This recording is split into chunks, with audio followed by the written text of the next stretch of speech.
Do you ever remember any times where the older two complained or? Oh, yeah. Okay, all right. Okay, just keeping it real. Yes, yes, they Okay. complained Chris was talking about going to Disneyland. So what we would do every year is we would choose a time that we would spend just with one of the kids. John would do something special with them. He did when they were young. He did something called Indian Princesses where he would spend time with them. And as they got older, we tried to work, tag team. And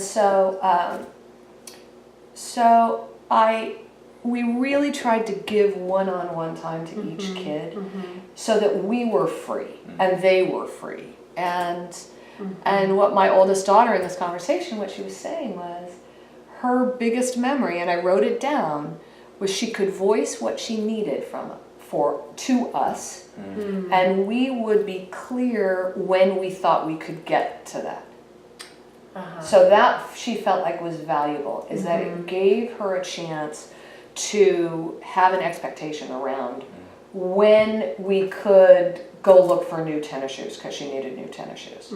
So it would take me some time to really think, I can't do that this week, but can we do it on Saturday morning? I know you have other plans for a sleepover, but that's the time I have. And so she remembers accommodating our timing and recognizing that we had a lot of talks about how it's a family. And so everybody has to be part of it in the way that they can. So that's two different pieces.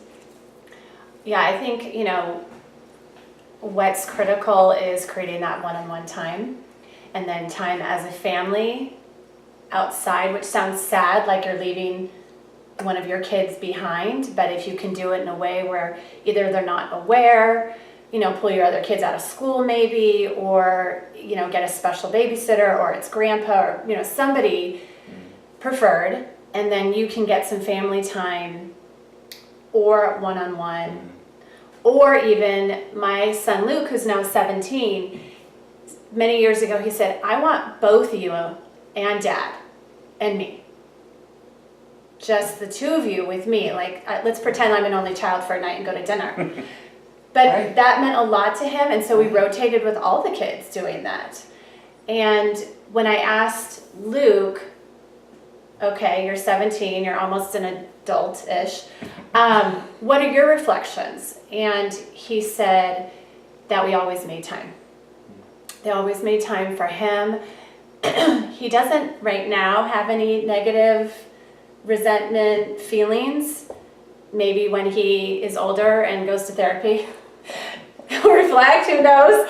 That could be different, but right now he's very positive. And, but I said, what would be one piece of advice that you would tell moms out there?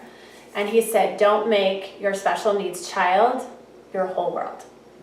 That's right. And that's when I was talking to Murphy, she said, at the end of the day, I asked for a lot of help. She said, at the end of the day, I never felt like it was my responsibility. You never said that I was the one. Now, I'm not sure my other daughter wouldn't say she felt totally responsible. But this one said she didn't feel that full sense of responsibility because she could still voice what she needed, and she felt like we heard her needs also. So like you said, she's still okay. She feels like the benefits of, and like you said, you got a chance to go away to college. She felt the freedom when she went away. Yeah. But she feels like the benefits of having a special needs sister were so much greater than how challenging it felt during those times. Right. Well, I think that's the important part to remember is that we all have suffering. Right, there's just a specific type of suffering. Right, It could be a absolutely. socioeconomic thing or a part of the world you live in, or whatever it may be. But suffering is a reality, and this just happens to be a certain group's suffering. And if that's done in a safe environment with parents who care and are making space, that suffering with that kind of safety actually is what develops character.